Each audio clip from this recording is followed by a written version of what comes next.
Friend இப்போ என்ன பார்க்க போகிறோம் அப்படின்னாக்கா கிரிப்டோ மார்க்கெட்டில் வந்து ஓஎன்ஜி இன்றைக்கி வந்து 37% வந்து இன்க்ரீஸ் ஆகிருக்கு.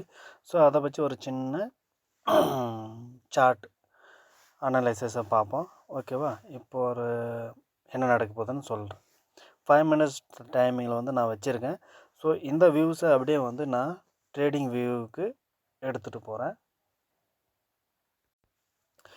ஓகே ஃப்ரெண்ட், நம்ம வந்து இப்போ ட்ரேடிங் வியூவுக்கு வந்துட்டோம். ட்ரேடிங் வியூவில் வந்து நான் என்ன பார்த்தேன் அப்படின்னா, இப்போ வந்து 15 மினிட்ஸ் கேண்டலில் வந்து நான் 2 மார்க் பண்ணேன். இந்த 2 மார்க்குக்குள்ளே தான் வந்து மார்க்கெட் இப்போ வந்து ரன் ஆகிட்டுருக்கு அப்படின்னு சொல்லிட்டு. அதுக்கப்புறம் வந்து என்னென்னாக்கா, எவ்வளோ வந்து பை ஆகிறதுக்கான ஆர்டர்ஸ் வந்து விழுந்திருக்குன்னு சொல்லிட்டு அதோட பர்சன்டேஜ் எல்லாம் சைடில் கொடுத்துருக்காங்க. ஸோ ஃபுல் அண்ட் ஃபுல் வந்து பையிங் பர்சன்டேஜ் தான். இப்போ நாம் என்ன பண்ண போகிறோம் அப்படின்னாக்கா, இதை 5 மினிட்ஸ் கேண்டலில் போய் பார்த்தோம் அப்படின்னாக்கா, அங்கே என்ன பண்ணுறாங்கன்னாக்கா, சேலுன்னு சொல்லிட்டு எனக்கு வந்து ட்ரேடிங் போர்ட் வந்து சேல் கொடுத்துருக்கு. ஸோ அதேமாரி வந்து சேலிங் ஆர்டர் தான் வந்து பாருங்கள், அந்த ப்ரௌன் கலர் வந்து ஃபுல் சேலிங் ஆர்டர் தான். ஸோ எனக்கு தெரிஞ்ச வரைக்கும் இங்கே வந்து ஒரு ஃபேக்கான ஒரு சேலிங் நடக்க போகுது அப்படின்னு சொல்லிட்டு ஒரு சின்ன ஒரு டவுட்டு. அதனால் நான் என்ன பண்ணியிருக்கேன்னா, என்னோடய ஆர்டரை வந்து எங்கே போட்டிருக்கேனாக்கா, நான் வந்து மார்க்கெட் அப் ஆக போகுது அப்படின்னு சொல்லிட்டு 0.61 அப்படின்ற டார்கெட்டில் நான் வந்து போட்டு வச்சுருக்கேன். இங்கே பாருங்கள், இங்கே பார்த்தீங்கன்னா தெரியும், இதுதான் என்னோடய ஆர்டர் ப்ளேஸு.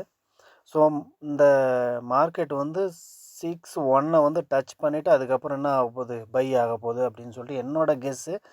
இந்த வீடியோவை பார்த்துருந்தீங்கன்னா நீங்கள் ஒரு வாட்டி சார்ட்டை செக் பண்ணிவிட்டு ஒரு வாட்டி சொல்லுங்கள், நான் கெஸ் பண்ணது நடக்குமா நடக்காதான்னு சொல்லிட்டு. நடந்தால் அதோட ஸ்க்ரீன்ஷாட்டை நான் வந்து மறுபடியும் நான் உங்களுக்கு போஸ்ட் பண்ணுறேன். இல்லை என்னோடய டெலிகிராம் குரூப்பில் நான் போஸ்ட் பண்ணுவேன். கண்டிப்பாக நீங்கள் வந்து அங்கேயும் செக் பண்ணி பார்த்துக்கலாம், நான் சொல்கிறது உண்மையா இல்லையா அப்படின்னு சொல்லிட்டு. ஓகேங்களா? ஸோ அந்த மூமெண்ட்டை வந்து நம்மளால் கேட்ச் பண்ண முடிஞ்சிச்சுனாக்கா, எனக்கு தெரிஞ்ச வரைக்கும் அப்படி என்ன அப்படின்னா, ப்ராஃபிட் எவ்வளோ வரைக்கும் போகும் அப்படின்னு ஒரு கெஸ் பண்ணோம் அப்படின்னாக்கா, நான் என்னோடய டார்கெட் இங்கே இருக்குது. ஸோ இந்த இடத்துலேருந்து மார்க்கெட் வந்து ஒரு 5000 பிப்ஸை வந்து நம்ம கேட்ச் பண்ணுறதுக்கான வாய்ப்பு இருக்குது. போதும், 5000 பிப்ஸ் நம்மளுக்கு வந்து ஓகேங்களா, இந்த அளவுக்கு போகிறதுக்கான ஒரு வாய்ப்பு இருக்குது. ஸோ இந்த வாய்ப்பு வந்து சக்ஸஸ் ஆகுதா இல்லையான்னு சொல்லிட்டு இந்த வீடியோவை பார்த்துருந்தீங்கன்னா கண்டிப்பாக வந்து கமெண்ட் பண்ணுங்கள் ஃப்ரெண்ட். என்னோடய அனாலிசிஸ் தப்பாக இருந்தாலும் சரி, சரியாக இருந்தாலும் சரி, உங்களுடைய கண்ணோட்டத்தில் எப்படி இருக்குன்னு சொல்லிட்டு ப்ளீஸ் ஒரு வாட்டி கமெண்ட் பண்ணுங்கள். ஓகே ஃப்ரெண்ட், பாருங்கள் ஃப்ரெண்ட், மார்க்கெட் வந்து என்னோட அந்த 2 லைனை வந்து உடச்சிருச்சு. ஸோ இதுக்கப்புறம் மார்க்கெட் வந்து இன்னும் கொஞ்சம் கீழே வந்துச்சுன்னா என்னோடய டார்கெட்டை ஹிட் ஆக்கிட்டு என்னோடய ஆர்டரை ப்ளேஸ் பண்ணிக்கும். அதுக்கப்புறமா வந்து நம்மளுக்கு ப்ராஃபிட் கொடுக்கும் அப்படின்றது தான் என்னோடய கனவு.